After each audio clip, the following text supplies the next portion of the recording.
Can y'all hear me now? All right. The title of the message today is called Characters in Every Church, okay?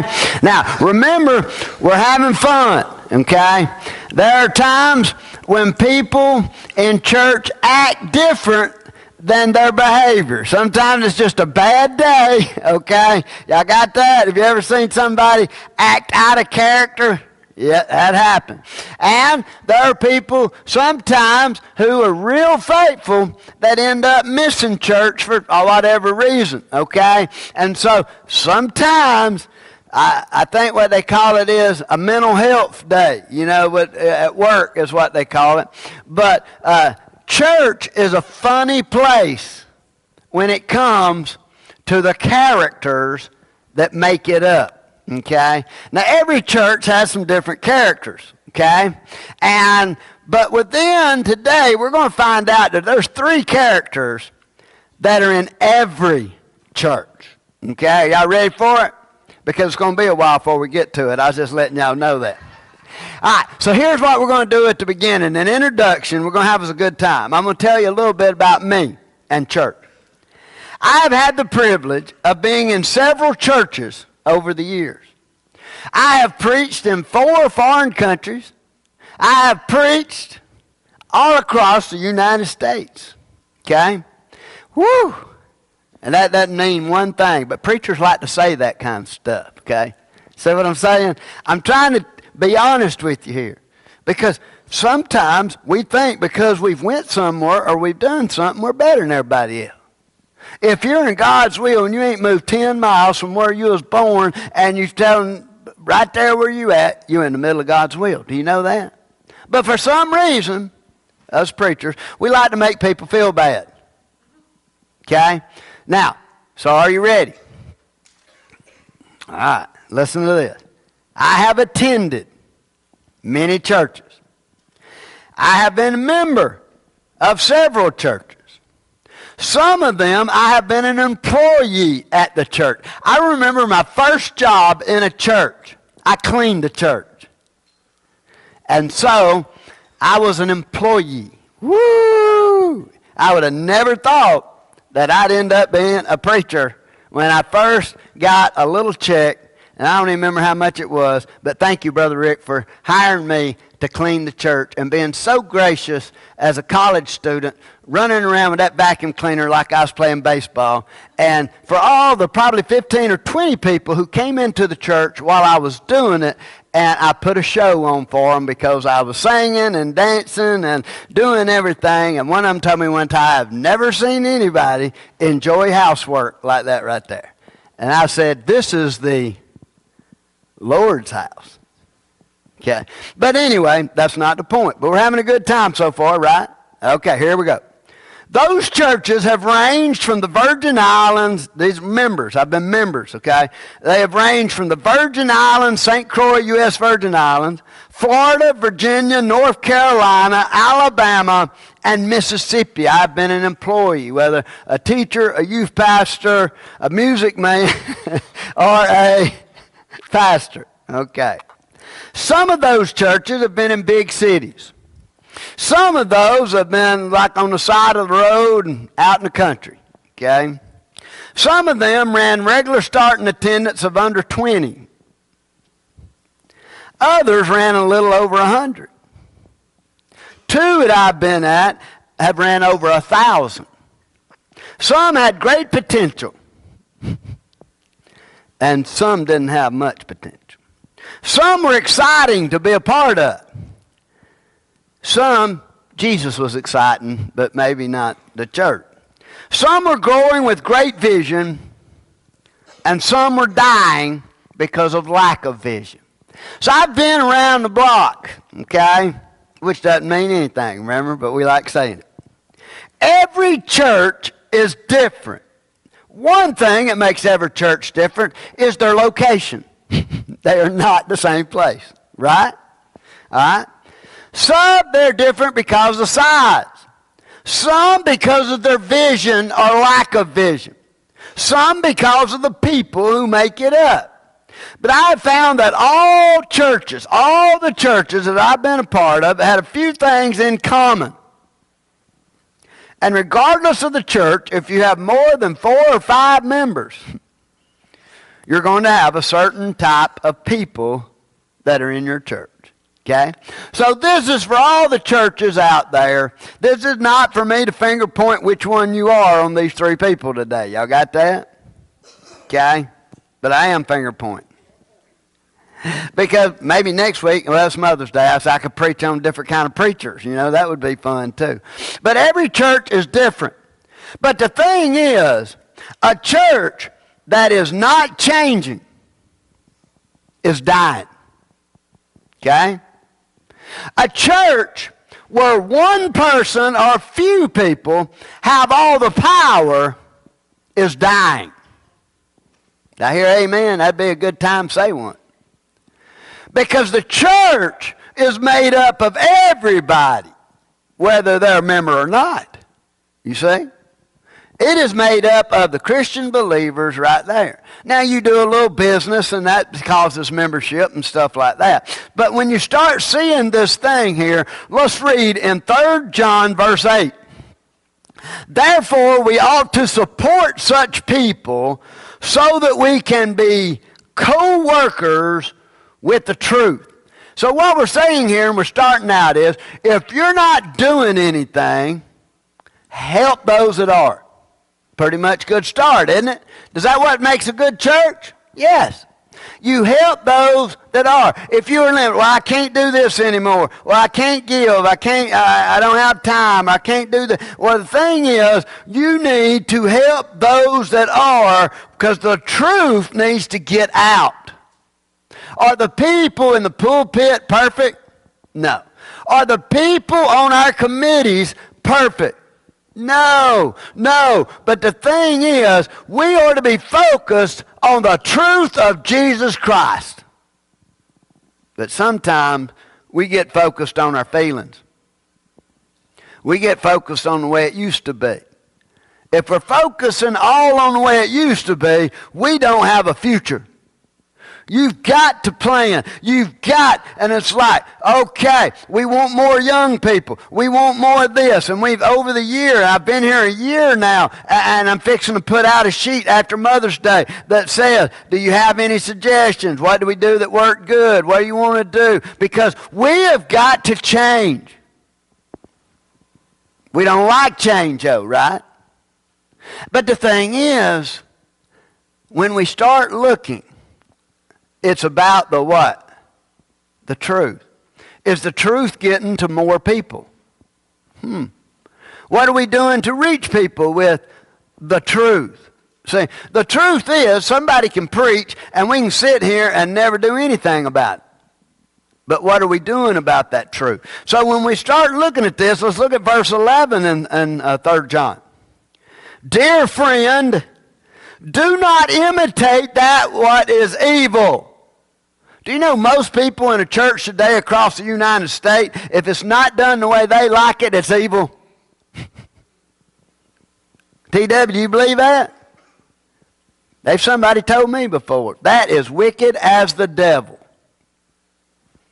All it was putting a sign on the wall on the church.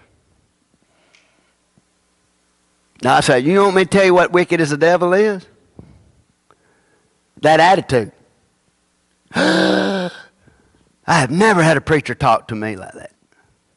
Well, I said, evidently you didn't come to him like you just did with me. Because I'm telling you, with as sweet a spirit as I can tell you, this building is nothing without the truth.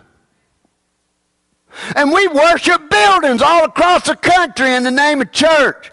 It's Jesus, not this building. This building could burn down, but we should still have Jesus. Imitate. Do not imitate that what is evil. But what? But what is good. For one who does good is of God. Listen to this one. The one who does evil has not seen God. Now, that doesn't mean you're not going to sin. That means It's all about what I feel, what I want, what it used to be. It's not about the truth. See, the truth. What is the truth? What is important? What is the most important thing that goes on in this church? Because I'm going to tell you, to some people, it's not what you think it should be. But it is about Jesus Christ being taught, preached, heard, and lived by everybody that makes a part of it. So here we are. Y'all got that introduction? So now let's have a little more fun. This is Scott Wright's list of characters by attendance. Y'all ready for this? Scott Wright's list. You have steady church people. They never hardly miss. They're faithful. You have the sleepy church member. They oversleep a lot. They stayed up late playing games or watching TV. Or they fall straight out right in church. I mean, you know, those are sleepy people. They're the sick or sickly people. Now, I am not, like I said at the beginning with my disclaimer, I am not fussing about people being sick or hurt and accidents and things. But I'm going to tell you what. Do you believe with me that a lot of people aren't as sick as they think they are on Sunday because they usually always go to work on Monday? What has a priority then for their being? Work or church? I love my church. Now you love your job. How many? You don't want to miss a paycheck. You don't want to miss a day. Well, it won't cost me nothing to miss church. Oh, contraire. It costs you something.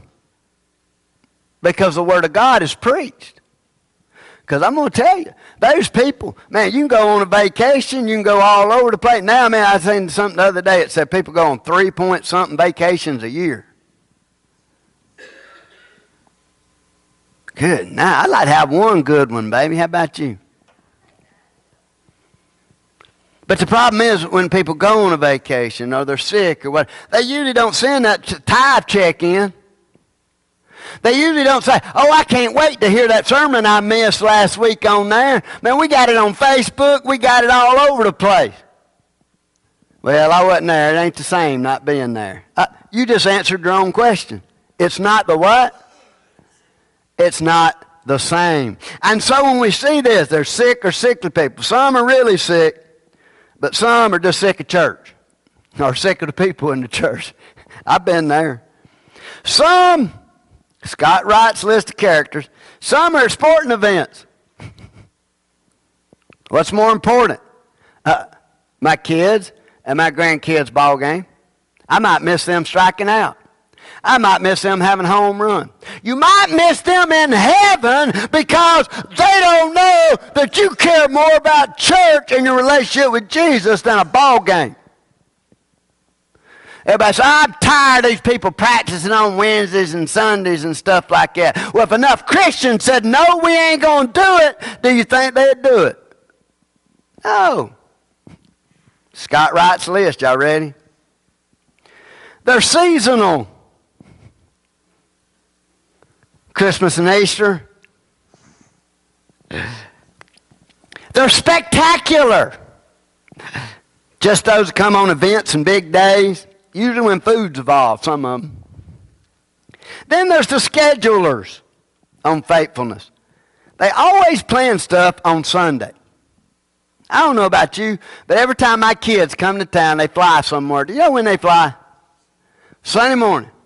They already bought tickets and everything. And say, can you pick us up? No. Well, they're cheaper. Church is a big deal to me, but it's not to them at times. See what I'm saying? They're on vacation time. They're on scheduling something, okay? And then there's the spouses and the siblings. Well, so-and-so don't feel good, so we might as well stay here. I mean, we leave them there all week, all by themselves. I mean, but I'm going to tell you what, we ain't left nobody at home on a Sunday, bless God. I'm going to tell you, nowadays, the family takes more people out of church than anything. Isn't that sad? But we're a Christian family. Now, so when we start looking at this and we start thinking, well, we just had revival, okay? We had Sunday morning, Sunday night, Monday, Tuesday, Wednesday, okay? Man, lots of people didn't work that into their schedule. But I love my church. You see what I'm saying? Do you? Do you? Would it cost you a little gas? Would it cost you a little time? You see, when we start thinking about these things, what is more important? Well, John writes his third letter to a man named Gaius. Gaius is a very popular name back in these days. In this letter, he mentions 3 people by name. He also gives a brief summary of their lives. These characters are in every church that I've ever been a part of. These 3 people are, yes, even in our church, even though you may not know who they are, I don't know who they are, they usually show up at different times. Most people can hide it in at some point. But here, some of it stands out, and you can tell in the positive aspect. You will never go to church where they're not these 3 people, whether you can find them, see them, or whether it's obvious or not. Y'all ready for the first one? Let's look at verses 1 through 8, and let's look at Gaius, okay? 1 through 8. Man, I done lost my place here. Revelation.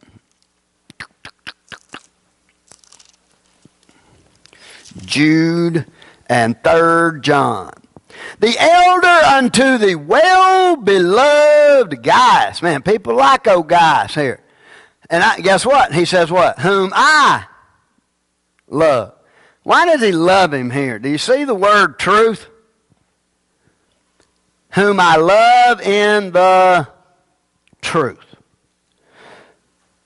Some people we don't like. Okay? Everybody in church we're not going to like. Do y'all know that? I hate to tell you, you're not going to like everybody in church. You're not going to like everybody in your family. But you got to love them because the what? The truth. Jesus said, if you can't love people that you see, how can you love me which you have not seen? See?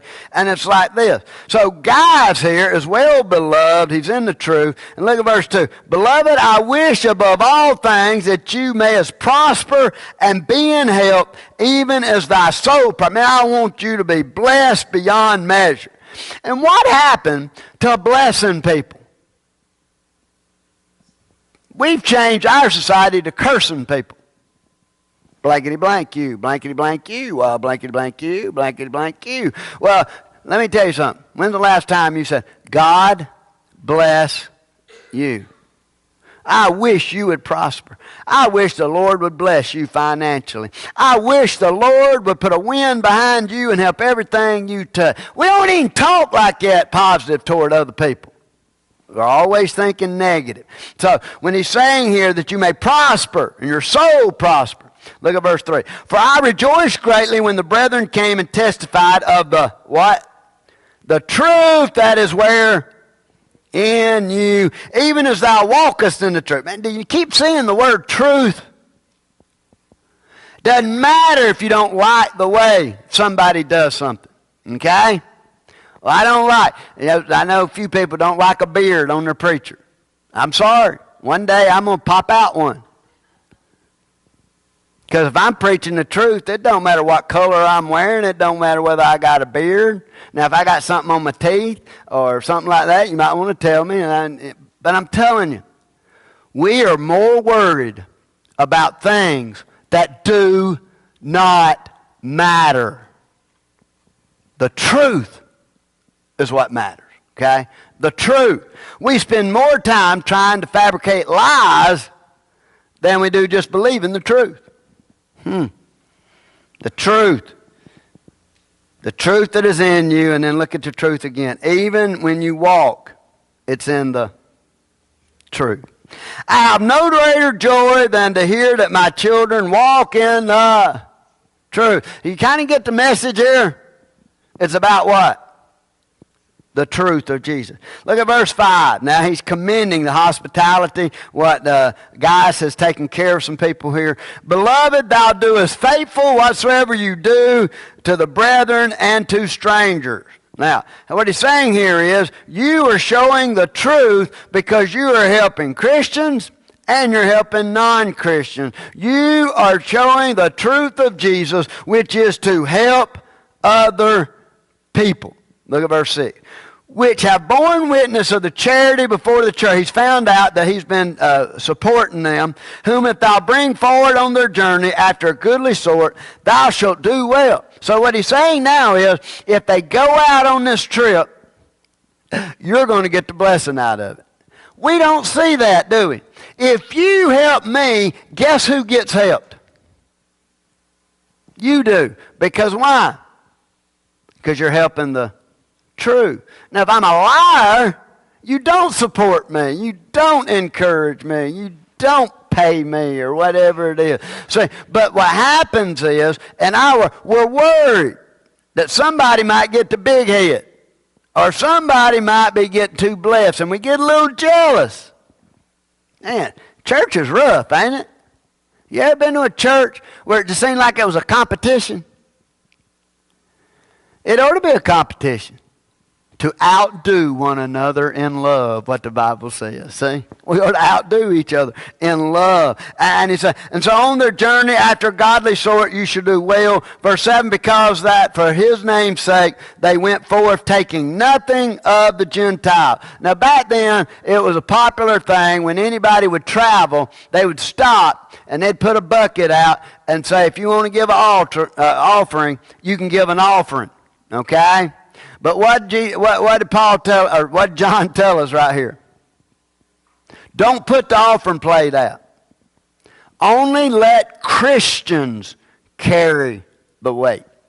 Now I want to tell you, most churches I've been a part of, if somebody outside the church was going to give $10 million or $1,000 or $100, nobody in the church would say no. Because that'd save us from having to pay for something. Right? But I can't say this on tape, so I'm trying to figure out how to say this one. There was a lady in our church who knew this guy who was pretty wealthy. And he loved, y'all have the big rock, what's the rock tournament? Was it? Yeah. Anyway, well, they have them down in Florida and all over. And this rich person who was lost, I'm trying to dodge, make sure nobody make no connections here.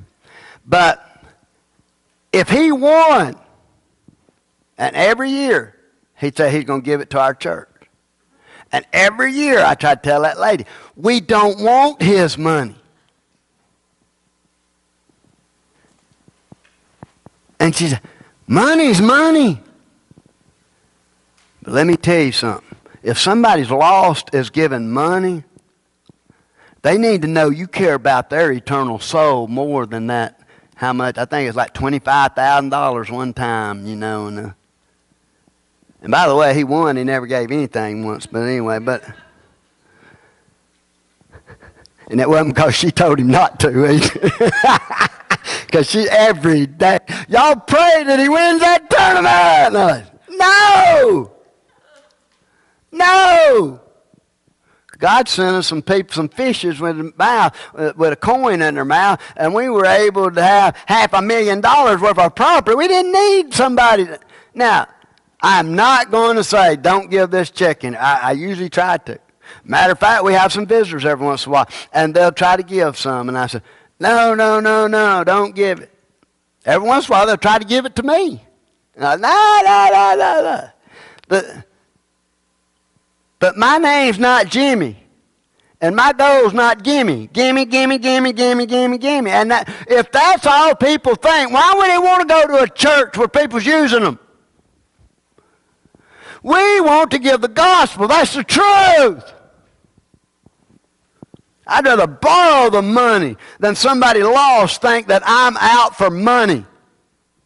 I don't mind giving or sharing because it's all in a group effort. And then 8 that we read a while ago, wherefore thou ought to receive such as might be fellow helpers to the truth. We're all in here together. So you see a profitable church member, Gaius. He is growing spiritually. He's living according to God's word and the truth. He is faithfully served. Whatever it does, it doesn't matter. It's not too little and it's not too small. He is loving, he is giving, he is fellowshipping, and he is encouraging. These people, men, women, boys, and girls, are in every church, thank God. Amen. Whew. Okay, let's get to the one that's bad. 2 out of 3 is good, okay? Let's get to number 2. That was the profitable character that is in the church. The problem character in the church is in verse 9 through 11. Let's go ahead and read 9 through 11 about Diotrephes. I wrote unto the church. Listen, Paul sent him a letter to the church. Everybody's wanting letters from Paul. They're wanting to find out something about the gospel. And Diotrephes said, we ain't reading his mess in this church. Can you imagine when Diotrephes died and he stood before Jesus and he threw Paul's letter out? Do you know that we would probably have more Bible? Diotrephes wouldn't read it. I want y'all to think about that for a minute. I want the power. I want the authority. He said, I wrote to the church, but Diotrephes, who loves to have the preeminence among them, received us not. He wouldn't even say, I want to come preach. Here's a little note to the people here that have gotten saved in my ministry, that have come back to your church, and blah, blah, blah. This will help you with your church, and I want to come. And Diotrephes tore it up. Now, let me ask you this question, because we're still having fun, right? Have you ever went to a church where you felt that maybe somebody loved to have the preeminence? Yeah. Who gets the preeminence in church? Jesus. Jesus. If I try to make myself look good, then I have to cut back on Jesus a little bit. Now, if he makes me look good, I look great. Okay? But when I try to do it, I can't do it. Look at verse 10. Wherefore, if I come, I will remember his deed. I love it, but there's a spark in old Paul and John here. When he said, I said Paul a while ago too, didn't I? Sorry, excuse me. Wherefore, if I come, I will remember his deeds, which he does, prating against us, malicious word. That's sorry, rotten Paul. He's never going to amount to anything for Jesus. Can you see it? Can you see it? It's like church members tearing down their preacher. Y'all get that? It ain't helping you, and it ain't helping me. Just pray that the Lord will move me on out of the way. That's what you do. Because I'm going to tell you, there's too much negative. If you can't get behind the preacher, go to somewhere where you can find one you can get behind. See, that's the thing. We cause too much problem. Well, as long as I'm in this church, I ever heard that in a business meeting? I said, do you really mean that? Because that's not going to fly. It's already got voted on. So that means next week you're going to be somewhere else, right? I said that in a business meeting one time. Because you just said it ain't going to happen as long as I'm here. I said, it just did happen. We just voted on it. And everything you needed to say about it was before we voted on it. Now, sit down and be quiet. Now, I didn't say it that harsh. But I said, you need to sit down and be quiet. You. Not anybody else. You, because you're out of order. It's already been voted on. Next item, please. See what I'm saying? See, there's some people that won't stop when something's done. Try it next time. But not this time. It failed. Or it did that. See what I'm saying? All right. So here we go. Man, y'all getting what this man is? He's prattling around, man, with malicious words and not content. He ain't content with anything. Neither doth he himself receive the brethren and forbiddeth them that would and casteth them out of the church. Somebody's getting saved right here. John is preaching. People getting saved. And they go here. And they say, I want to join this church. This is where I'm from. And he said, you can't be a part of this church. I didn't have nothing to do with you. It's about Jesus. It is not about even the particular church, the particular people, the people in charge. It is about Jesus and the what? The truth, the truth. Beloved, follow not that which is evil. What did he say? Now, you're going to either follow Diotrephes or Gaius. That's what he's saying right here, right? You got to choose. All right, so then he goes, we talk about this problem. Have you ever known any Diotrephes? Or as my brother calls them, Diotrephenos too? How much more smoothly a church would run and grow if Diotrephes were the one that would stay home. They usually don't. They're some of the most faithful people in church. Did y'all get that? Whew.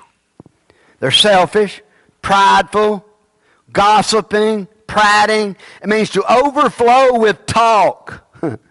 A tattler.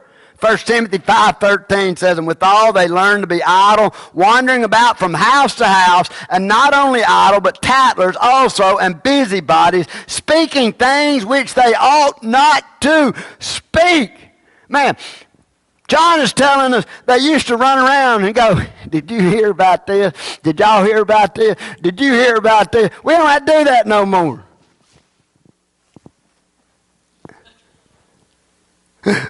We'll do that dirty laundry right there on Facebook.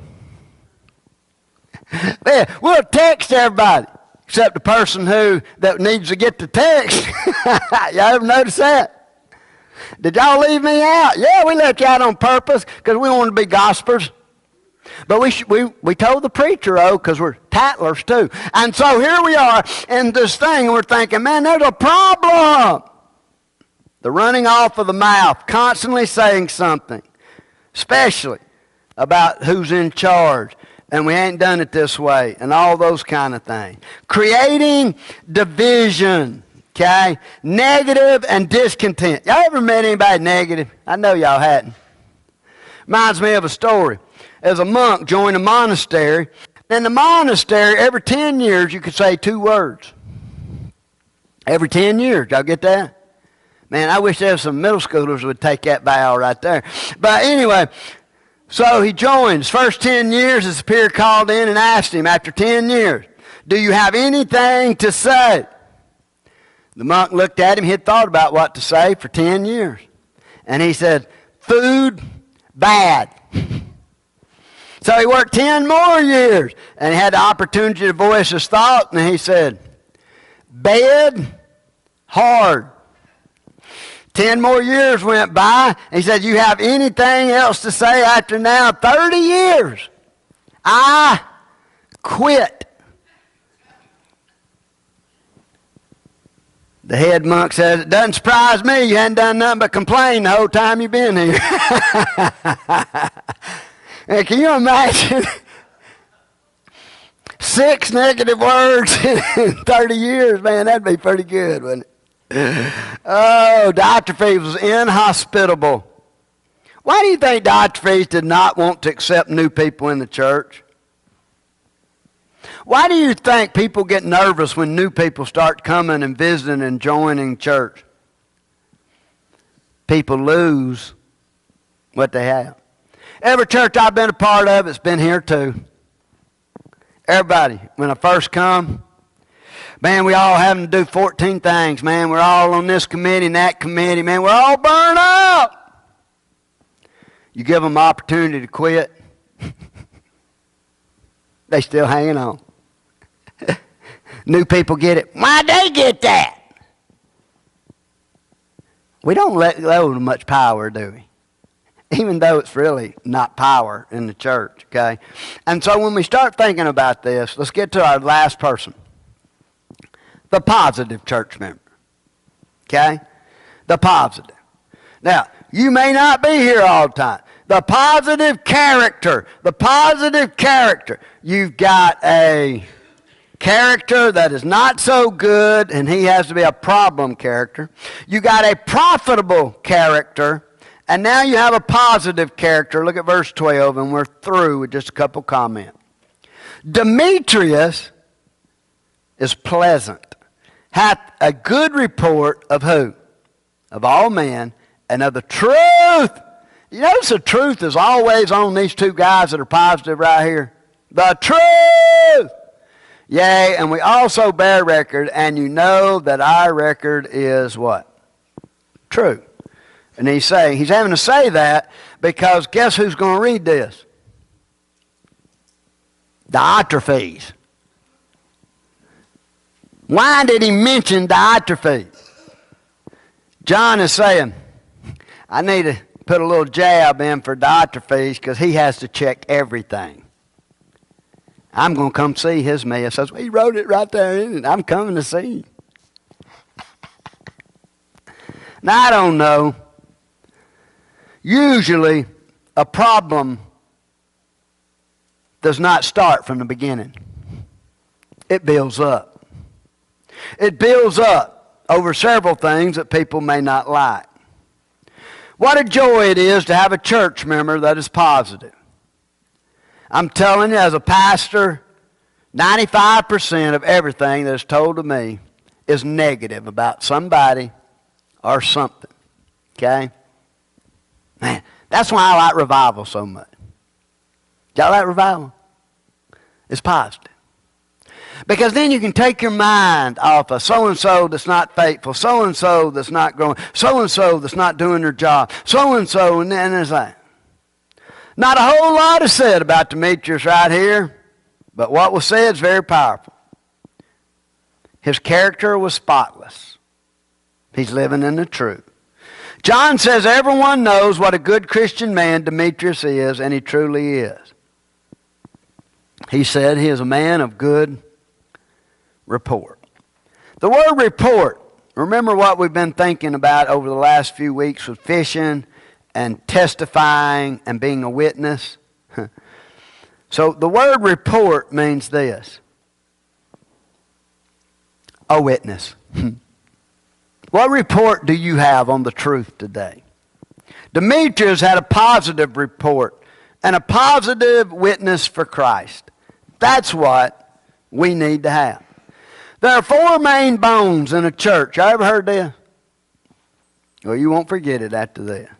There's four main bones in every church, every organization, and everything. Three types of people, but there's four kinds of bones. First of all, there's the wish bones. They wish somebody would do something. I wish somebody would do this. I wish somebody would do that. I wish somebody would do that. Then there's the jaw bones. They do an awful lot of talking and not much doing. Now, so far that wishbone and jawbone man ain't doing much here. How about the knuckle bones? They knock everything. I don't like it. I don't like it. I don't like it. Negative, negative. Those who knock everything that goes on in the church. I don't like it. You don't like people getting saved? You don't like having visitors? Whew. Then the backbones. Those who carry the brunt of the load and do most of the work. You see, if you want to have power, I mean like real power, and you believe Jesus is Lord and the Bible is true, then you need to be the biggest servant. You want power? Do the things that nobody else wants to do in the church. Do the things without attention. Usually if it has attention, you don't have to worry about filling them spots.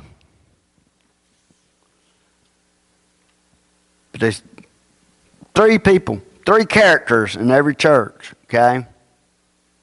There's the profitable, and there's the positive. Please, please, please, don't be a Diotrephes and be a problem. Because let me tell you something. It will affect you. It'll affect your kids. It'll affect your life. It'll affect everything. And let me tell you, it starts out little. And it builds, and it builds, and it builds. How in the world? Yeah, you just think of an oxymoron when you start thinking a church split. That don't even sound right. It's like a civil war. There ain't nothing civil about war. But those two phrases are about what church is about. Well, I just ain't going to talk to them no more. Now, let me tell you something. What kind of church would my church be if everyone was just like me? Think about which character that you are. Because every church has those three characters, no matter what the size. Let's bow our heads. Miss Janice is going to come for invitation song.